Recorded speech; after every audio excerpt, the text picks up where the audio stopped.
அஸ்ஸலாமு அலைக்கும். Hello all, welcome to ரிஃபேஸ் டெய்ரி. பொடி கேக், இதை மைதா கேக், கலகலா அந்த மாதிரி வேறு பேரில் சொல்கிறாங்க. ஆனால் நாங்கள் எங்கள் ஊரில் பொடி கேக்குன்னு தான் சொல்லுவோம். இதை எப்படி செய்கிறதுன்னு பார்க்கலாம். அதுக்கு முன்னாடி வீடியோ சப்ஸ்கிரைப் பண்ணாமல் பார்க்குறீங்கன்னா சப்ஸ்கிரைப் பண்ணிவிட்டு பக்கத்தில் இருக்க பெல் ஐக்கானை கிளிக் பண்ணிக்கோங்க. பொடி கேக் செய்கிறதுக்கு 2 கப் மைதா, 1/2 கப் சீனி, எடுத்திருக்க சீனியை மிக்சர் ஜாரில் சேர்த்து நல்லா பவுடரை அரைச்சி வச்சுக்கணும்.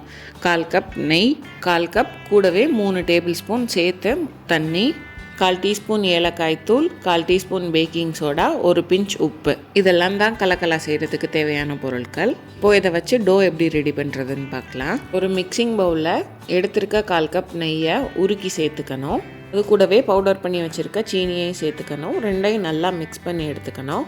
ஃப்ளஃபியாக வரணும், கலர் மாதிரி வரணும், அந்த மாதிரிலாம் எதுவும் இல்லை. ரெண்டும் ஒன்றா கலந்து வந்துச்சுனாலே போதும். ரெண்டும் இந்த மாதிரி கலந்து வந்ததுக்கப்புறம் இது கூட எடுத்திருக்க பேக்கிங் சோடா, உப்பு, ஏலக்காய் தூள், இது 3ஐயும் சேர்த்துட்டு இப்போவும் நல்லா கலந்து வச்சுக்கணும். இந்த மாதிரி கலந்து வந்ததுக்கப்புறம் எடுத்திருக்க 1/4 கப் தண்ணியை மட்டும் ஃபஸ்ட்டு சேர்த்து இதை கட்டி இல்லாமல் நல்லா கரைச்சி வச்சுக்கணும். ஒரு விஸ்க் வச்சு இந்த மாதிரி கலந்து விட்டாலே ஜீனியெல்லாம் கரைஞ்சி இந்த மாதிரி கரெக்டான கன்சிஸ்டன்சிக்கு வந்துடும். இது கூட நம்ம எடுத்திருக்க 2 கப் மைதாவையும் சேர்த்துக்கணும்.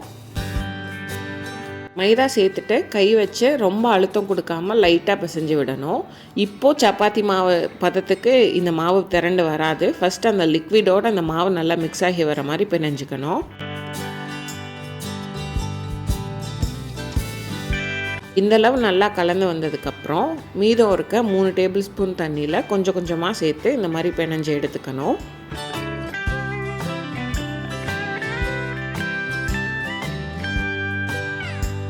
கொஞ்சமாக தண்ணி சேர்த்து பிணைஞ்சோன்னா இந்த மாதிரி ஒன்றா பைண்ட் ஆகி வந்துடும்.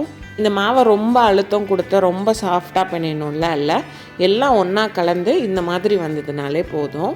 மாவு இந்த மாதிரி ஒன்றா கலந்து வந்ததுக்கப்புறம் இதை ஒரு 1/2 மணி நேரம் நல்லா ஊற விட்டுட்டு அதுக்கப்புறம் எடுத்து இதை 2ஆக பிரிச்சுக்கலாம். எடுத்துருக்க ஒரு பாதி மாவை பரத்துற கட்டையில் வச்சு நல்லா பரத்தி எடுத்துக்கணும்.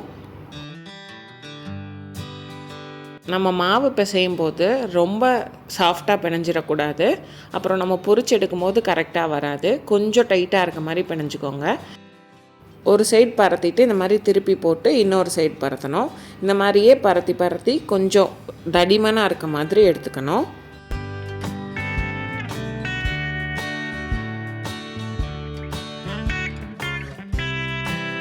நம்ம பரத்தி எடுத்திருக்க மாவு இந்தளவு தடிமனில் இருக்கணும்.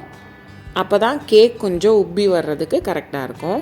இந்தளவு பரத்தினதுக்கப்புறம் சைடில் உள்ள அன்ஈவனாக இருக்கிறது எல்லாத்தையும் கட் பண்ணி தனியாக எடுத்துக்கலாம்.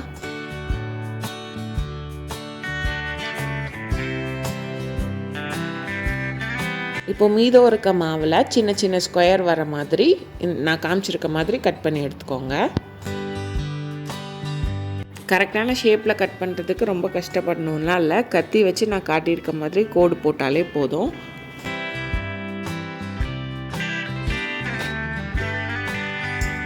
ஆப்போசிட் சைடில் இருந்தும் ஸ்ட்ரைட்டாக கட் பண்ணிகிட்டே வந்தோன்னா இந்த மாதிரி ஷேப்பில் மாவு கிடச்சிரும்.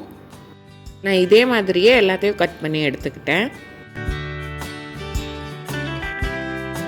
எல்லாத்தையும் கட் பண்ணி முடித்ததுக்கப்புறம் ஒரு சிலது இந்த மாதிரி ஒட்டிகிட்டு இருந்ததுன்னா கை வச்சு எடுத்து விட்டாலே போதும், கரெக்டான ஷேப்புக்கு கிடச்சிரும். நான் எடுத்திருக்க மாவுக்கு எனக்கு இவ்வளோ கிடச்சிது.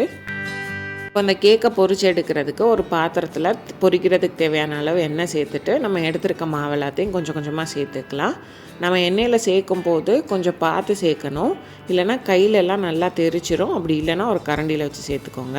நம்ம போட்டு கொஞ்சம் நேரத்துலையே சேர்த்துருக்க எல்லா மாவும் இந்த மாதிரி மேலே மிதந்து வரும். இப்போ கரண்டி வச்சு மிக்ஸ் பண்ணிவிட்டு கொஞ்சம் நேரம் வெயிட் பண்ணிவிட்டு மறுபடியும் மிக்ஸ் பண்ணிகிட்டே இருந்தோன்னா இது கொஞ்சம் கொஞ்சமாக கலர் மாறி வரும். கோல்டன் ப்ரௌனுக்கு அடுத்த ஸ்டேஜ் வரும்போது கரெக்டாக எடுத்துடணும். இந்தளவு நல்லா கலர் மாதிரி வந்ததுமே இதை எடுத்துட்டோன்னா பொடி கேக் ரெடி. இதுக்கு மேலே விட்டுட்டோன்னா இது கரிஞ்ச மாதிரி போயிடும். பொரிச்சு எடுத்த எல்லாத்தையும் இந்த மாதிரி ஒரு பிளேட்டில் இல்லைன்னா ஒரு ட்ரேயில் சூடு நல்லா ஆறுற வரைக்கும் வச்சுருந்துட்டு அதுக்கப்புறமா ஒரு ஏர்டைட் கண்டெய்னரில் போட்டுக்கலாம். இது 1 மந்த் வரைக்கும் கெட்டு போகாமல் நல்லா இருக்கும். 90s கிட்ஸ் நிறைய பேருக்கு இந்த கேக் ரொம்ப ஃபேவரட்டாக இருக்கும்னு நினைக்கிறேன். கண்டிப்பாக ட்ரை பண்ணி பாருங்கள். ட்ரை பண்ணிவிட்டு எப்படி இருந்ததுன்னு கமெண்ட்ஸில் சொல்லுங்கள். இந்த வீடியோ உங்களுக்கு பிடிச்சிருந்தா ரிஃபேஸ் டெய்ரியை லைக் பண்ணுங்கள், சப்ஸ்கிரைப் பண்ணுங்கள், ஷேர் பண்ணுங்கள். சப்ஸ்கிரைப் பண்ணிவிட்டு பக்கத்தில் இருக்க பெல் ஐக்கானை கிளிக் பண்ணி அதில் ஆல் என்ற ஆப்ஷன் செலக்ட் பண்ணிக்கோங்க. அப்போ தான் வீடியோ போஸ்ட் பண்ணால் நோட்டிஃபிகேஷன் வரும்.